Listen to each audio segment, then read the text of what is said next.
बिस्मिल्लाहिर्रहमानिर्रहीम। अस्सलाम वालेकुम स्टूडेंट्स, उम्मीद है खैरियत से होंगे। आज हम शुरू करते हैं हमारा जो लीडरशिप एंड मैनेजमेंट का यूनिट नंबर 8 हमने शुरू किया था, तो उसका लास्ट पार्ट 43 हम पढ़ेंगे और इसमें जो है ना हम उन स्ट्रेटजीज़ की जिक्र करेंगे जो strategies during the complex resolution और मैनेजमेंट के दौरान होनी चाहिए। ओके, तो इसका हम इन डिटेल पढ़ेंगे, बहुत इंपॉर्टेंट है, शॉर्ट लेक्चर होगा। अच्छा, सबसे पहले ये जो स्ट्रेटजीज़ है ये फेलिज स्ट्रेटजीज़ को हम कहते हैं। फेलिज ने जो है इसको प्रेजेंट की थी 1975 में। Identify 3 basic strategies for dealing with conflict according to the outcome.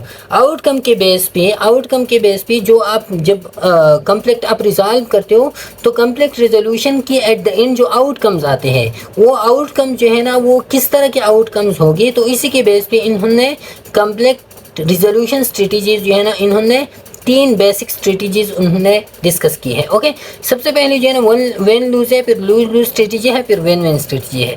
When lose strategy में क्या होता है कि एक पार्टी जो है ना वो विन करता है और दूसरा पार्टी क्या करता है, वो लूज कर जाता है। ये आउटकम्स होंगे। The win lose strategy 140 exert dominance usually by power of authority and the other 40 loses, forcing competing are techniques likely to lead to win lose strategy। अब ये याद रखिए कि इसी में जो है ना जो बंदा विन करेगा तो वो क्या होगा, वो या तो फोर्सफुल होगा या कंपटीशन में वो स्ट्रांग होगा या उसके साथ अथॉरिटी जो है ना पावर ऑफ अथॉरिटी उसका ज़्यादा होगा। तो वो ऑलरेडी दूसरे बंदे को डोमिनेट करेगा और दूसरा बंदा जो है ना वो क्या करेगा, वो लॉस करेगा। ओके, तो ड्यूरिंग द नेगोशिएशन ये क्या होगा कि एक बंदा जो है ना वो फॉर एग्जांपल, जैसा कि मैं एक एग्जांपल आपको देते आ रहा हूँ, जो है एक वो है जैसा कि कंपीटिंग में हमने पढ़ा था। कंपीटिंग में हम पढ़ा कि एक बंदा जो है ना वो कार सेल कर रहा है, कार का जो है ना वो 10 लाख बता रहे हैं, लेकिन जो बंदा परचेज कर रहा है वो 8 लाख बता रहे हैं। अब इन्होंने जो कार सेल कर रहा है इन्होंने कंपटीशन की उसके साथ और ऐसी क्वालिटी सिफात इन्होंने बयान की और इन्होंने 2 लाख जो है ना उनसे ज़्यादा ले ली, तो इन्होंने विन कर दिया, दूसरा जो है ना वो लूज़ कर गया। तो ये विन लूज स्ट्रेटजी है। ये तो कंपटीशन के थ्रू या फोर्स के थ्रू आप बाय फोर्स उनसे कहते हो कि मुझे जो है ना आपने मुझे 10 लाख ही देनी है। ओके, तो ये क्या होता है, ये विन लूज कंपटीशन होता है। अच्छा, दूसरा जो है ना लूज लूज स्ट्रेटजी में दोनों जो है ना वो हार जाते हैं। किस तरह? And the lose lose strategy neither side wins, the settlement reach as unsatisfactory to both side, avoiding withdrawing, smoothing and compromising में lead to lose lose outcome. अब इसमें क्या होता है कि दोनों कॉम्प्लेक्स जो है ना वो सप्रेस्ड हो जाता है। क्या होता है? सप्रेस्ड होता है, सॉल्व नहीं होता, रिजॉल्व नहीं होता। दोनों जो है ना क्या होते हैं, खफा होते हैं, दोनों अनसेटिस्फैक्ट्री होते हैं कि हमने जो है ना चीज़ को तो सेटल कर दिया, लेकिन दोनों जो सेटलमेंट है, जो एग्रीमेंट है, उससे जो है ना वो खुश नहीं होती।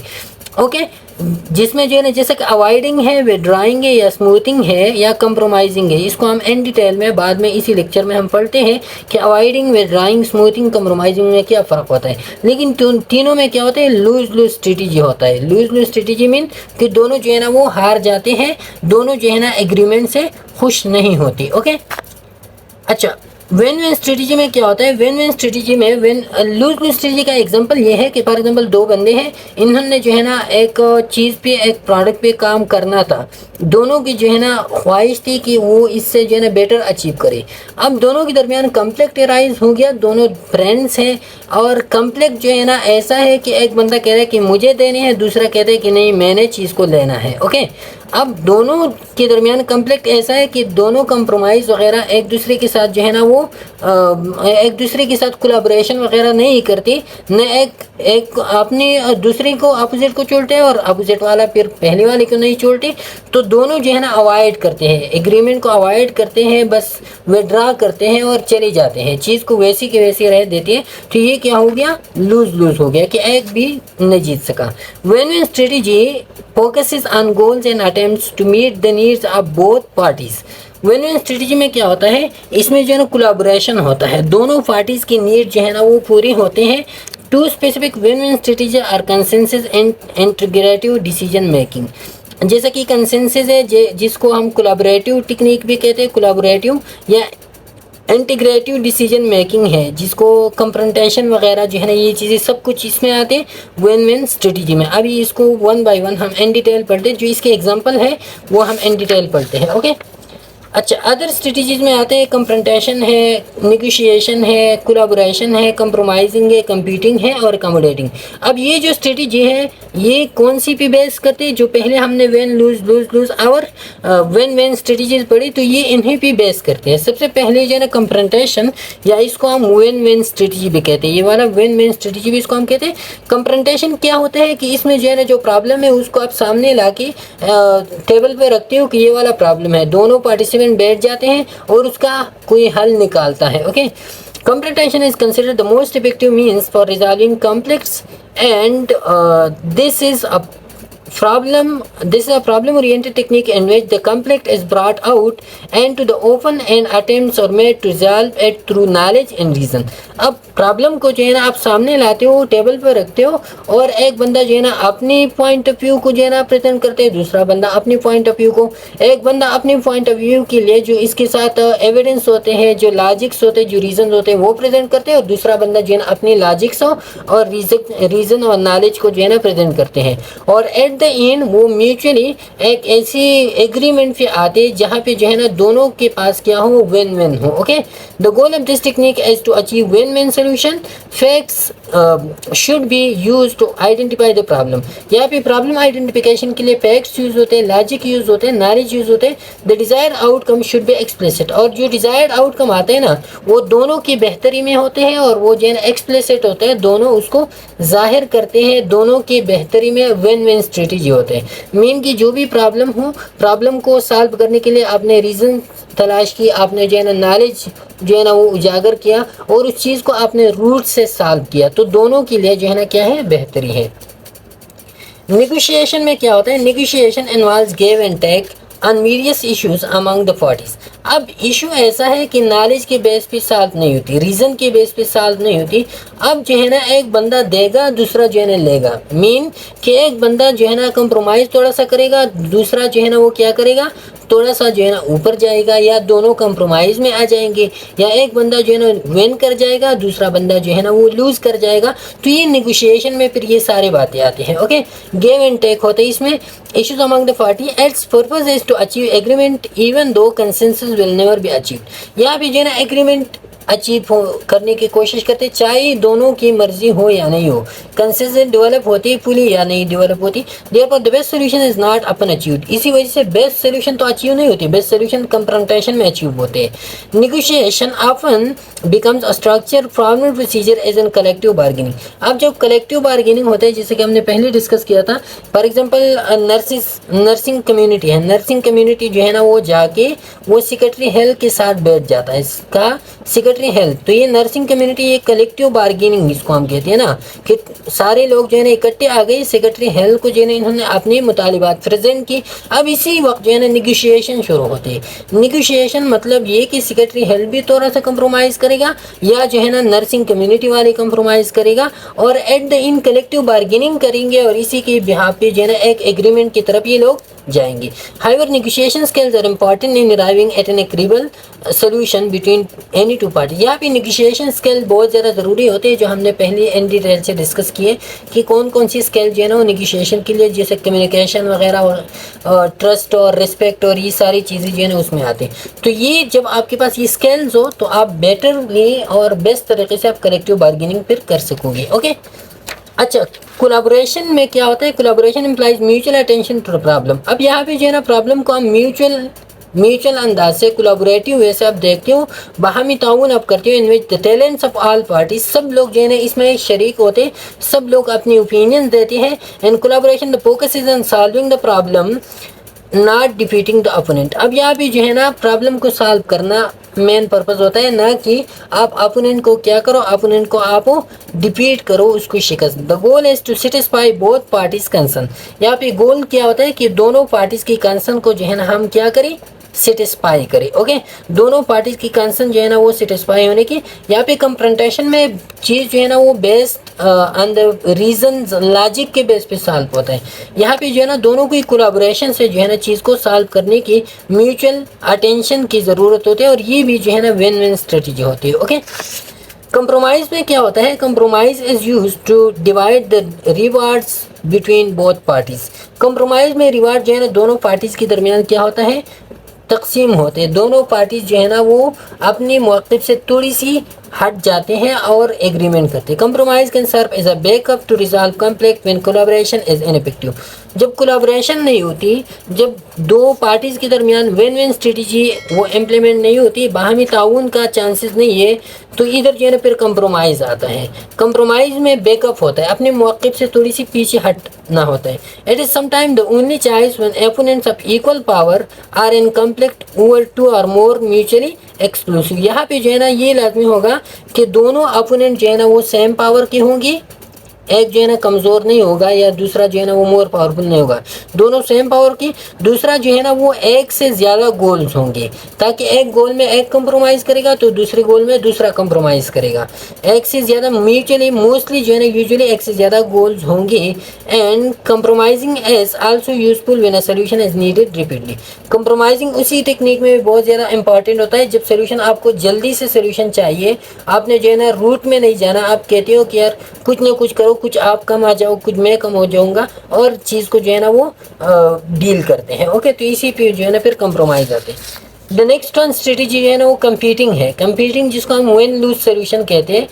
इसमें क्या होता है, competing is an all out effort to win regardless of the cost. अब कंपीटिंग में जो है ना दोनों की तरफ से क्या होता है कि हम चीज़ को जीत जाए, लेकिन एट द एंड एक जीत जाता है और दूसरा जो है ना वो लूज़ कर जाता है। लेकिन ये ऐसे लूज़ नहीं होता, इसमें जो है ना दूसरी अपोनेंट की डिस्ट्रक्शन नहीं होता। याद रखिए, जो हमने पार्ट फर्स्ट में भी हम इन डिटेल पढ़े थे, इसमें अपोनेंट की डिस्ट्रक्शन नहीं होता।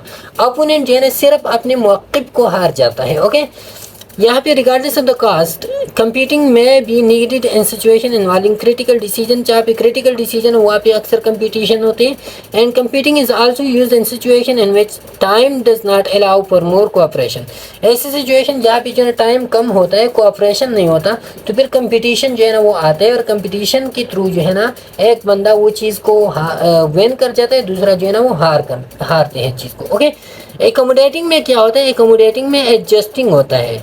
जो अपोनेंट होता है वो विन कर जाता है और आप जो है ना वो हार जाते हो।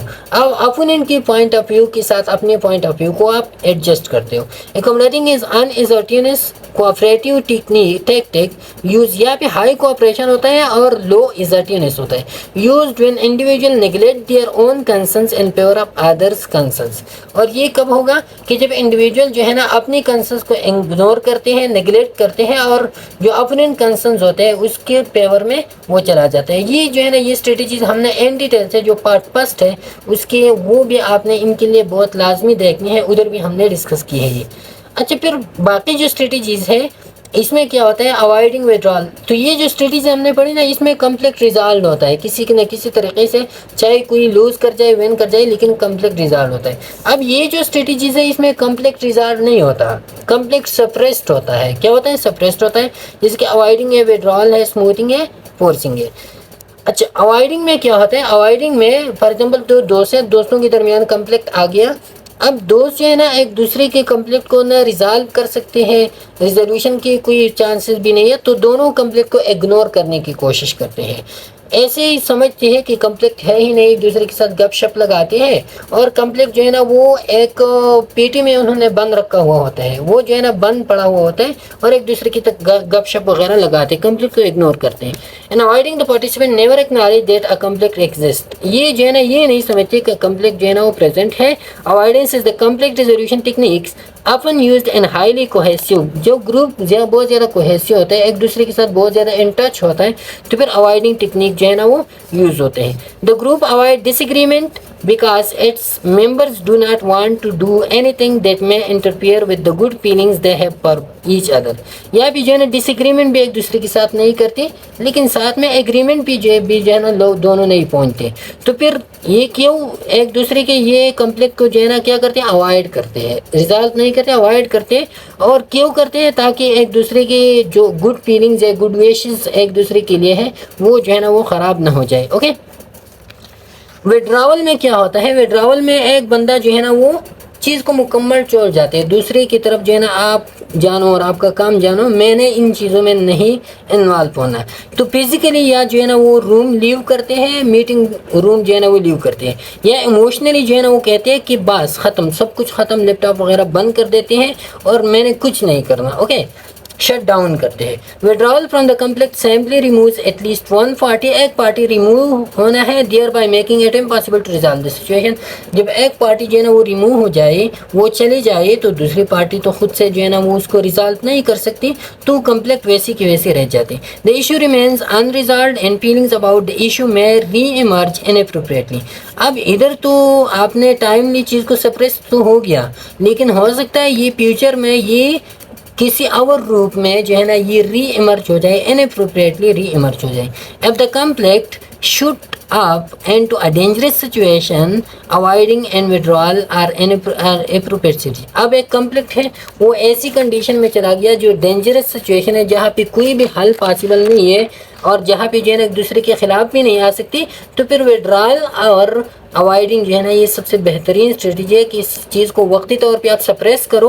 हो सकता है कि बाद में कोई ना कोई नतीजा जो है ना इसका निकल आ जाए, लेकिन टाइमली जो है ना चीज़ सप्रेस होते, टाइमली जो है ना एक दूसरे के ख़िलाफ़ नहीं होती। अब अच्छा, स्मूथिंग में क्या होता है? स्मूथिंग में आप चीज़ को मिनिमाइज़ करते हो, कॉन्फ्लिक्ट को आप मिनिमाइज़ करते हो और आप जो है ना एक कॉमन ग्राउंड जो है ना उसको ढूंढने की कोशिश करते हो। आप सारी बातें जो है ना एक तरफ वो पीछे रखते हो और जो आपके दरमियान एक की बात है, जहाँ पे एक दूसरे के आप दोनों जो है ना क्या हो, एग्री हो, वही एक बात पे जो है ना आप आके फोकस करते हो, बाकी बात जो है ना पीछे रखते हो, तो कॉन्फ्लिक्ट मिनिमाइज़ करते हो, सुपरफिशियली आप इसको सप्रेस करते हो। स्मूथिंग में भी appropriate in dealing with minor problem, but in response to major problem it produces the same result as withdrawing।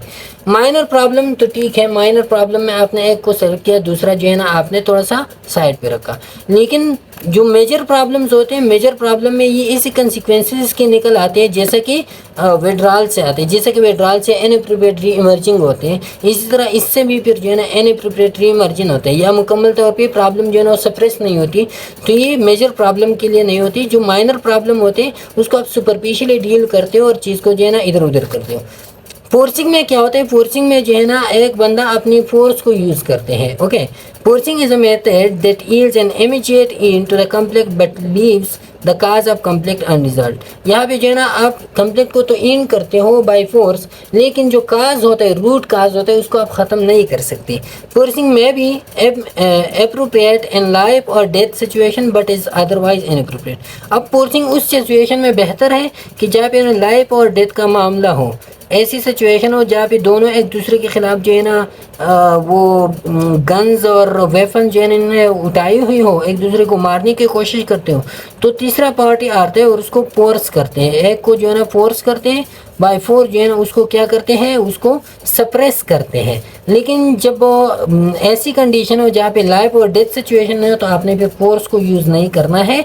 इसी से जो है ना बहुत ज़्यादा और मसाइल जो है ना वो जन्म लेते हैं। तो ये क्या था, ये हमारा यूनिट नंबर 8 था, जहाँ पे हमने नेगोशिएशन, कोलैबोरेशन, कॉन्फ्लिक्ट रेजोल्यूशन और मैनेजमेंट के बारे में इन डिटेल पढ़ा। इंशाल्लाह फिर नेक्स्ट यूनिट में मुलाकात होगी, तब तक के लिए इजाज़त दीजिए। अल्लाह हाफिज़।